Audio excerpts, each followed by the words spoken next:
घरातला फोन वाजतो. फोन उचलला जातो. पलीकडून एक खणखणीत आवाज येतो. सुनेत्रा, पोचलो ग.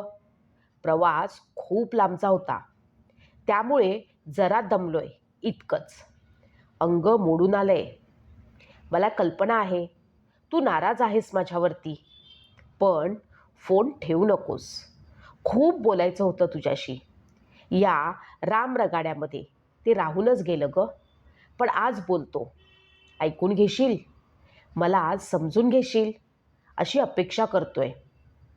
लोक म्हणायचे दादांची राजकारणावरती, प्रशासनावरती मजबूत पकड आहे. दादा कोणालाही हलक्यात घेत नाहीत. पण नियतीवरती माझी पकड खरंच नव्हती ग. काय करू? माझा नाईलाज होता. नियतीचा निर्णय मला मान्य करावा लागला आणि इथे यावं लागलं. असो, तू मात्र डोळे पुस. तुझ्या डोळ्यात अश्रू बरे वाटत नाहीत. तू हसत राहा, कारण तू धैर्यशील आहेस हे मला माहीत आहे. तुला माहीत आहे ना, साहेबांनंतर राजकारणात जर मी कोणाला मानलं असेल तर ते म्हणजे चव्हाण साहेब. आज इथे माझ्या स्वागताला स्वतः चव्हाण साहेब आणि वेणुताई होत्या. मला बघताच ते दोघे म्हणाले, ये अजित, जरा वेळ चुकली तुझी. पण त्याला पर्याय नाही. माझ्या खांद्यावरती हात ठेवत माझ्याबरोबर ते आणि वेणुताई चालू लागले. भरून पावलो ग मी. आम्ही चालता चालता ते मला ह्या नव्या प्रदेशाची ओळख करून देत होते. प्रदेश नवा असला तरी ओळखीची माणसं माझ्या समोर येत होती.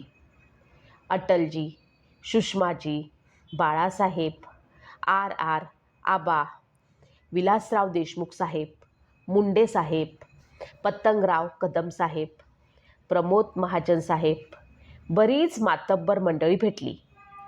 ते पण जरा नाराजच दिसले माझ्यावरती, पण होतील हळूहळू नॉर्मल. मी मात्र सगळ्यांशी हसत मुखाने भेटलो. आता काय, रोज रोज भेट होतच राहील माझी त्यांच्यासोबत.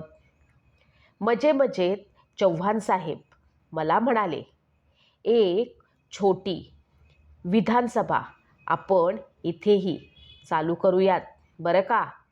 त्यांचं हे वाक्य ऐकताच एकच हास्य कल्लोळ उडाला बघ सगळ्यांचा.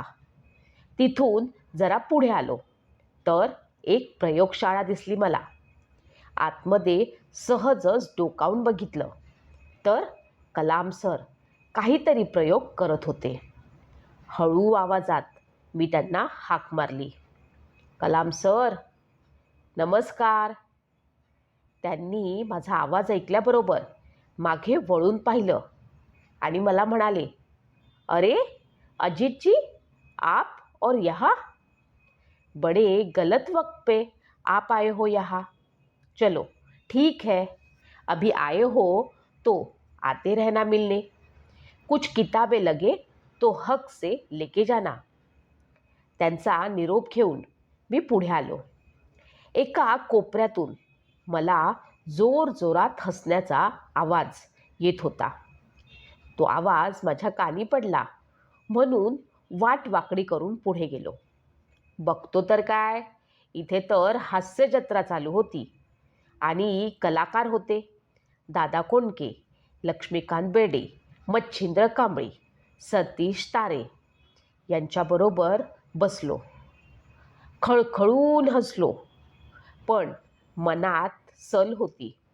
तुम्हाला रडवून मी मात्र इथे आलोय. वाईट वाटतं ग, पण काय करावं, काही पर्याय नव्हता. ते माझ्या हातातही नव्हतं. एक दादा दुसऱ्या दादाला म्हणाले, दादा या उद्यापासून आमच्या हास्य जत्रेत. तुमचा विनोदी स्वभाव आम्हाला जरा अनुभवायची संधी द्या. तारे कसे आपल्या विनोदाचे तारे तोडतात ते ऐकायला या. मग मी तेथून निघालो आणि पुढे आलो. आता बाबांना शोधतोय. अजून भेट नाही झाली ग, पण होईल. आता आम्ही इथेच आहोत, भेटतीलच मला ते देखील. इतक्यातच समोर आले रतन टाटाजी, लक्ष्मणराव आणि शंतनूराव किर्लोस्कर. मला पाहिलं आणि म्हणाले, अरे, अर्थमंत्री स्वतः आलेत. आता आपल्याला बजेटची काळजी नाही, एक उत्तम असा व्यवसाय आपण चालू करू. कानावर मधुर सूर पडले. लता दीदी, किशोर कुमार, पंडित भीमसेन जोशी, कुमार गंधर्व, जितेंद्र अभिषेकी यांची सुरेल मैफिल रंगली होती.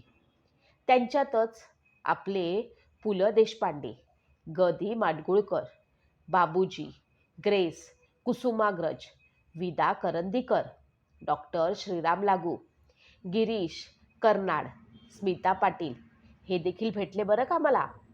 कलाकार कट्टा, नुकतेच आलेले धरमपाजी देखील भेटले, तिथेच होते बरं का. अजूनही भरपूर मंडळी आहे तिथे. हळूहळू तीही भेटतील सारी मला. सुनेत्रा, मला माहीत आहे, डाव अर्ध्यात सोडून आलोय मी. पण काय करू ग, माझ्या हातात काहीच नव्हतं. नियतीसमोर हा दादा हतबल झाला होता.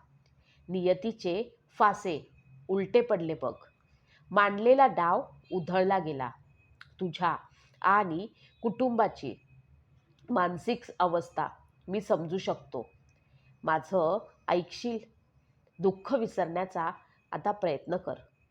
स्वतःला कामात गुंतवून घे. साहेबांची कास सोडू नकोस.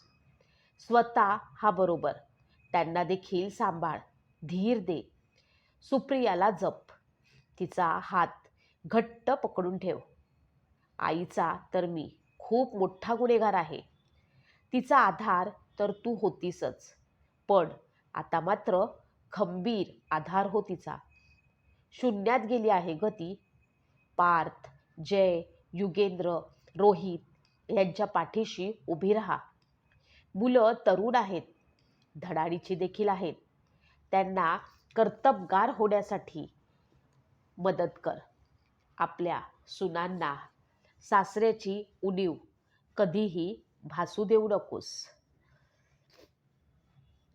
माझ्या महाराष्ट्राला आणि बारामतीला जप. आता सारं काही तुझ्याच हवाली सोडले बघ. सुनेत्रा, डोळे पुस आणि लाग कामाला. मी इथून बघतोय तुला. ठेवतो. तुझाच अजित.